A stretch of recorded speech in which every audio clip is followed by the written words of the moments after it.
Bien-aimés dans le Seigneur, nous vous souhaitons donc la bienvenue dans cette émission, la nôtre et la vôtre, parce que nous aussi on est autant bénis que vous. Ce sera un temps où nous allons écouter Dieu, un temps où le Saint-Esprit nous parlera. Avant de commencer, nous allons prier. Éternel notre Dieu, voici le temps, voici l'espace. Voici l'heure que tu as choisie pour parler à un cœur, pour parler à une âme, pour parler à un frère, à une sœur. Nous sommes tout oreille et nous voudrons avoir de toi, Seigneur, de la lumière qui nous éclaire. Parce que dans ta parole, il y a la lumière et cette lumière est une lampe à nos pieds, une lumière sur notre sentier. Éclaire-nous encore et que ce temps soit un temps où nous verrons plus clair, où nous entendrons plus clair, et que ta parole nous fortifie au nom de Jésus. Bien-aimés dans le Seigneur, nous allons méditer le livre de Philippiens aujourd'hui. Nous avons déjà commencé, nous continuons au chapitre 4. Nous allons passer à la lecture. Vous pourrez suivre au même moment que nous, parce que la méditation, vous ne suivez pas seulement, mais vous méditez au même moment que nous. Alléluia. Je prends le livre d'aujourd'hui, c'est Philippiens, le chapitre c'est 4, et le verset c'est 4 à 9. Nous lisons la parole de Dieu. Réjouissez-vous toujours dans le Seigneur. Je le répète, réjouissez-vous. Que votre douceur soit connue de tous les hommes. Le Seigneur est proche. Verset 6, un verset que nous aimons bien.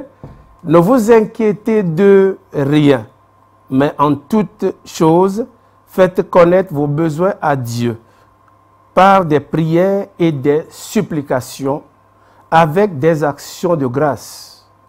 Et la paix de Dieu qui surpasse toute intelligence gardera vos cœurs et vos pensées en Jésus-Christ. Verset 8. Au reste, frères, que tout ce qui est vrai, tout ce qui est honorable, tout ce qui est juste, tout ce qui est pur, tout ce qui est aimable, tout ce qui est vertueux et digne de louange, soit l'objet de vos pensées. Verset 9. Ce que vous avez appris, reçu et entendu de moi, et ce que vous avez vu en moi, pratiquez-le, et le Dieu de paix sera avec vous. Parole du Seigneur. Bien-aimés, nous allons parler pendant quelques minutes de ces versets-là que nous venons de lire. Je vais rebondir sur le verset 6.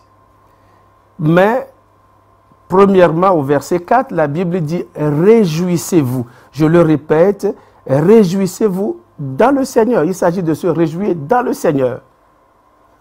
Bien-aimés, il y a quelquefois notre cœur n'a aucune raison d'être en joie. Mais s'il s'agit du Seigneur que nous adorons, nous devons être en joie en tout temps. Parce que ça participe à notre force, à notre santé. Mais il y en a qui ne sont jamais contents. Leur sourire est à l'abri toujours de leurs problèmes, de leurs afflictions. Nous allons convertir, si vous voulez, nos tristesses en joie. Parce que dans le Seigneur, en sa présence, il y a une plénitude de joie. Alléluia. Et nous savons qu'il est présent là au milieu de nous parce que vous et moi, nous sommes déjà plus que deux rassemblés à son nom. Alléluia. Je vais directement au verset 6. Ça va nous permettre de prier après. Le verset 6 dit, « Ne vous inquiétez de rien, mais en toute chose, faites connaître vos besoins à Dieu par des prières et des supplications avec des actions de grâce. » Ne vous inquiétez de rien. S'inquiéter, c'est entretenir simplement ses soucis. Le chrétien ne doit pas entretenir, arroser ses soucis. Plus tu l'arroses, plus tu l'entretiens, plus ça te détruit de l'intérieur jusqu'à l'extérieur. Alléluia. Si quelqu'un n'est pas en joie, si quelqu'un médite sur ses soucis, ce qui se passe, c'est que à partir de son âme, ça rejaillit sur le corps. Et ça peut avoir des répercussions sur le corps. Alléluia.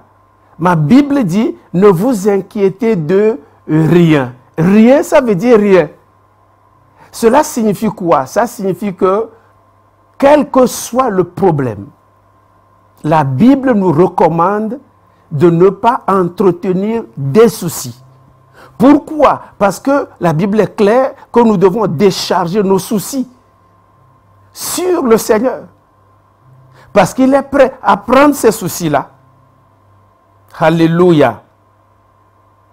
Il prend soin de nous. C'est exactement ce qu'on nous disait quand nous étions nés de nouveau, au début de notre conversion. On dit, si tu prends une voiture, tu as peut-être 2 valises qui pèsent. Tu arrives, on te prend dans une voiture.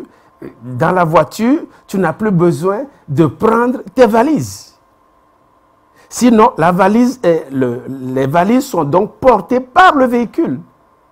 Donc, nous sommes dans un royaume. Le Seigneur porte nos charges. Le Seigneur porte nos soucis. Mais aussi longtemps que nous allons nous efforcer à les porter, le Seigneur ne pourra pas les porter pour nous. Alléluia. Ne vous inquiétez de rien. Et ce que le diable veut, c'est que nous soyons dans la tristesse, que nous puissions avoir des soucis et que la joie s'éloigne de nous. Quand il vient voler, tuer et détruire, il ne vient pas seulement voler l'argent ou quelque chose de matériel. Il vient voler aussi notre joie. Il peut voler la joie de ton cœur. Pour que tu t'en inquiètes tout le temps, tout le temps, tout le temps. Ce que j'ai envie de dire, nous allons prier bientôt, mais nous allons remettre nos soucis au Seigneur. Alléluia. Tu vas remettre tes soucis au Seigneur car la Bible dit que lui-même, il prend soin de nous. Nous ne devons pas perdre la foi. Nous allons prier, vous allez prier avec moi. Nous allons nous décharger de tous nos soucis. Si toi, tu es là et tu n'as pas de soucis, tu peux prier pour un frère, tu peux prier pour une sœur. Les sujets abondent. Alléluia. Nous allons prier. Seigneur, notre Dieu, notre roi. La Bible déclare que nous devons nous décharger sur toi. De tous nos soucis, Père, nous te les présentons. Nous te les présentons parce que tu nous as recommandé de ne pas nous inquiéter. Tu l'as dit clairement, ne vous inquiétez de rien, mais en toute chose, faites connaître vos besoins à Dieu par des prières, des supplications, avec des actions de grâce, et la paix de Dieu qui surpasse toute intelligence gardera vos cœurs et vos pensées en Jésus-Christ. Seigneur éternel, notre Dieu, nous voici à tes pieds. Tous nos soucis, Seigneur éternel, c'est à tes pieds, c'est toi qui les règles. Nous avons foi, nous avons confiance, Père éternel. Je prie pour un frère, je prie pour une sœur qui est en train de se lamenter et qui est en train de se dire, je ne vois pas une issue. Père éternel, là où quelqu'un se dit, je ne vois pas l'issue, l'Éternel est capable de frayer un chemin. Père éternel, tu ferais un chemin dans la vie de ma sœur qui nous écoute et qui nous voit. Je prie maintenant qu'un chemin soit frayé, éternel notre Dieu. Peut-être la personne est arrivée dans une impasse et la personne se demande, que ferai-je, où irai-je? Mais je dis à quelqu'un maintenant, le Seigneur que nous adorons, le Dieu vivant, il est là, il est en train de frayer un chemin pour toi. Est-ce que c'est dans les finances? Il est là, il est en train de frayer un chemin pour toi. Je veux que tu pries en ce moment. Commence à déclarer que le Dieu que tu sais qui est capable de frayer un chemin dans le désert, il est avec toi. Prie, il le fera parce que tu as levé ta voix et tu ne t'en inquiètes pas parce que tu sais qu'il y a quelqu'un qui se chargera de tes soucis. Éternel, notre Dieu, notre roi, quelqu'un qui est en train de pleurer dans sa maison, quelqu'un qui est en train de pleurer en secret. Père, c'est toi qui sèches les larmes et je prie maintenant, Seigneur, que les larmes soient séchées, car tu as dit à Jean, à l'île de Patmos, tu as dit, non, ne pleure pas, parce qu'il y a quelqu'un, le lion de la tribu de Juda qui a vaincu. Nous ne voudrons pas pleurer en ce moment, Éternel, notre Dieu, parce que toute notre confiance est en toi, au nom de Jésus-Christ de Nazareth. Père éternel, je vois quelqu'un qui est en train de pleurer et qui n'a même pas de souffle pour pleurer. Je vois une gorge nouée, mais éternel, avec ta parole, cette gorge maintenant, éternel, se désengorge. Je dis se désengorge parce que le nœud est en train de quitter maintenant au nom de Jésus-Christ de Nazareth. Je prie, Seigneur, pour quelqu'un qui se dit, je suis fatigué. Papa, nous entendons chaque fois de tes fidèles, je suis fatigué. Mais Père, je prie maintenant que tu donnes la force à quelqu'un. Celui qui manque de force, tu lui donnes cette force. Celui qui s'inquiète de sa force éternelle, donne-lui cette force. Au nom de Jésus-Christ de Nazareth.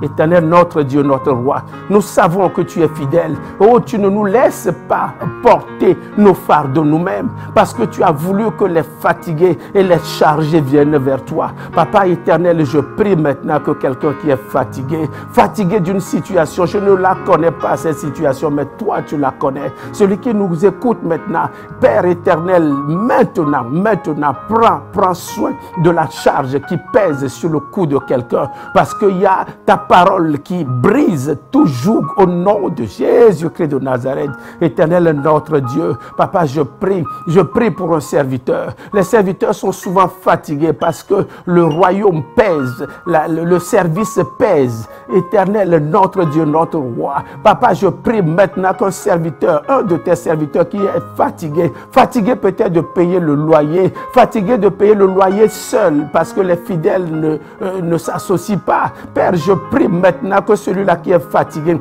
tu es capable d'appeler éternel notre Dieu la provision dans son ministère. Je prie maintenant, Seigneur, pour un étudiant qui est fatigué peut-être de l'échec, mais cette fois, Père, je prie que ça soit la foi qui va agir pour celui-là maintenant au nom de Jésus-Christ de Nazareth. Éternel notre Dieu, nous comptons encore sur ta fidélité. Nous savons que toi, tu es capable de porter nos charges. Éternel, nous ne nous trompons pas parce que nous venons vers un Dieu qui est compatissant. Compatissant, Seigneur, compatissant pour une âme, compatissant pour un cœur, compatissant, éternel, notre Dieu, notre roi. Je ne sais pas dans quel domaine ce peuple est fatigué. Ce peuple peut être fatigué, mais l'Éternel est vivant. Et l'Éternel nous rend la force. Il nous donne la force. Il restaure la force maintenant dans une vie au nom de Jésus-Christ de Nazareth. Enfin, je veux prier pour quelqu'un qui est dans un foyer et qui dit non, je suis fatigué. Je vais prendre mes bagages et je partirai. Mais je prie qu'avec cette prière, que la personne maintenant retrouve la joie d'être dans un foyer. Pas à cause des enfants, mais à cause de la paix qui est restaurée dans un foyer au nom de Jésus-Christ de Nazareth. Irekebo sandaba shaka, lisaba sandara sakabo lekeya koranda sakababa, rebolobo sakaya ndaraba shaka. Oh, alléluia, alléluia, alléluia.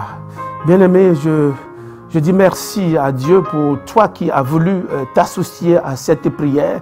Quelque chose est fait dans le règne surnaturel. Le Seigneur demande simplement que tu aies encore la foi et que tu comptes encore sur lui. Alléluia, alléluia, alléluia. Nous arrivons pratiquement à la fin de cette émission, c'est quelques minutes. Et je voudrais dire à quelqu'un, continue de nous suivre. C'est sur la chaîne Orao Télécom, la chaîne 142, l'une de vos chaînes favorites. Une émission qui vous bénit et qui nous bénit. Parce que la parole de Dieu ne peut pas sortir en vain. Chaque fois que cette parole sort, elle a un effet. C'est pour ça qu'on a dit au Seigneur, dis seulement un mot et mon serviteur sera guéri. Un seul mot de la part de Dieu peut nous restaurer. Alléluia. Alléluia. Nous allons dire merci pour finir. Seigneur, nous te disons encore merci. Merci pour ce temps. Merci pour une âme. Merci pour la restauration. Merci pour les charges que tu as prises. Merci pour une sœur. Merci pour un frère. Merci éternel, encore une fois. pour ce que tu as fait dans nos vies.